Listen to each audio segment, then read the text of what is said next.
Навярно забелязахте, че когато маркираме цяла таблица, се отварят едни допълнителни 2 минута. Днес точно с това ще се занимаваме, ще разгледаме какви опции има в тях. Нека да започнем първо с менюто дизайн. Какво представлява?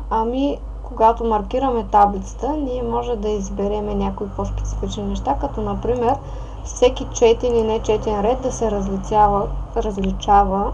Ето по този начин. Много е удобно, когато четете огромна информация и ето така можете да променяте най-разнообразно дизайна, като имайте предвид, че това в случая пунктираните линии означава, че реално няма ограждения. Ето вижте, на превито вие не виждате никакви рамки и не се отпечатват. Т.е. това са просто ориентировъчни рамки. Можете да се създавате такива таблици. Особено много са удобни, когато се правят сайтове, защото повечето HTML страници работят по този начин, на принципа на таблици. Другото интересно, можете да си избирате запълващ фон, това вече го знаете. Но имаме ето тук тази опция. Представлява да зададеме най-разнообразни рамки на елемент от таблицата. Т.е. не е обща външна рамка или вътрешна рамка, ами само един вид. Да речем, искам на ето тази клетка, където е първата, цялата да я оградя с рамка, която стила е да е ето така дебела линия, да е долу-горе ето такава дебелина и искам да речем да е червен цвят. Излизаме, виждате едно такова четчица, която като маркирам тук, тук и тук, ето така кликам с левия бутон на мишката, виждате как по този начин се огради. Сега ако искам, мога да го направя ето по този начин, да речеме, тук да има пак и можете да си експериментирате както си поискате. Така, за да спрете маркирането на един тип само, можете да махнете просто ето тук маркирания бутон. Виждате, че сега се махна тази функция. Така, с леята, с дизайн приключихме, отиваме на леята. Какво имаме тук? Опцията Select по принцип много рядко се използва, защото на човек много по-лесно му е да дойде тук в ъгълчето и да си маркира цялата клетка или пък с стрелка наклонена да си избере редовете, които иска. Аз ще задам, например, не знам случвало ли ви се, да искате да маркирате точно нередово дадени колони. Т.е. искаме първо да маркираме тази колона и тази. Как става това? Когато използвате задържан контрол, на първата колона маркирате, задържате контрола и след това маркирате следващата колона, която искате. Както виждате, се получи. По същия начин става и маркирането на клетка. Ето, така и така. Тъй, друго интересно в Layout е, че можем, Properties си го знаете, много по-лесно е да се натиснете десен бутон върху самата таблица и оттам да си го изберете. Друго интересно нещо е, че може да изтривате елементи от таблицата, ето с такава гумичка, но тя се препоръчва, когато таблицата е с сравнително големи размери, защото сега виждате, че е доста мъничко. Аз сега малко ще я разширя ето така, за да се вижда. Сега, когато дам изтриване, виждате как хоп, се изтри тази рамка и стана без рамка двете клетки. Така. Split Table и Cells. Когато дадем Split Table или Cells, да речем си маркираме две клетки и когато дадем Split, трябва някъде да няма. Ето тук, когато дам сега Split, виждате как раздели таблицата на няколко части. Т.е. прави абсолютно отделна и самостоятелна, ако забелязахте. А другият вариант, ако дадем Cells, Split Cells, само секунда, ще ме попита колко колони искам да създам и виждате как върнах по този начин двете клетки. Беше една, сега станаха две.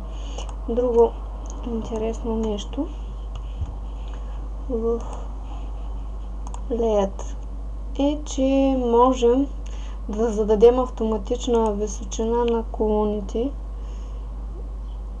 Ето, например, 1,5 ако задам, виждате как всички колони станаха с тази височина. Ако след таблицата по този начин, за да се забележи по-осезаемо, тук ще задам 1,5 и виждате как абсолютно всички колони или редове останаха с една и съща височина. Така, друго интересно нещо е позиционирането на текст спрямо клетката. Например, написваме си текст. Ето по този начин. Текст.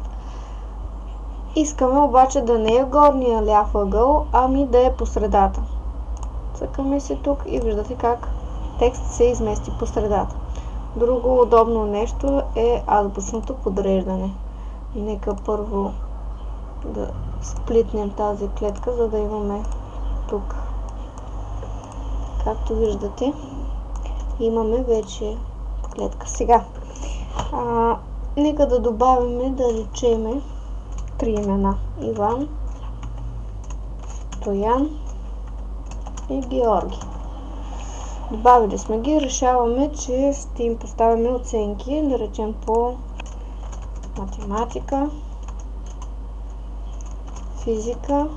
Много интересно, между другото, е прехвърлянето между клетките от една на друга става с таб, което е супер удобно. Обръщането на клетка назад става с Shift и Tab. Ето виждате как връщам назад. Така, физика, математика, физика, химия да речем. Направили сме дисциплините, слагаме сега и оценките.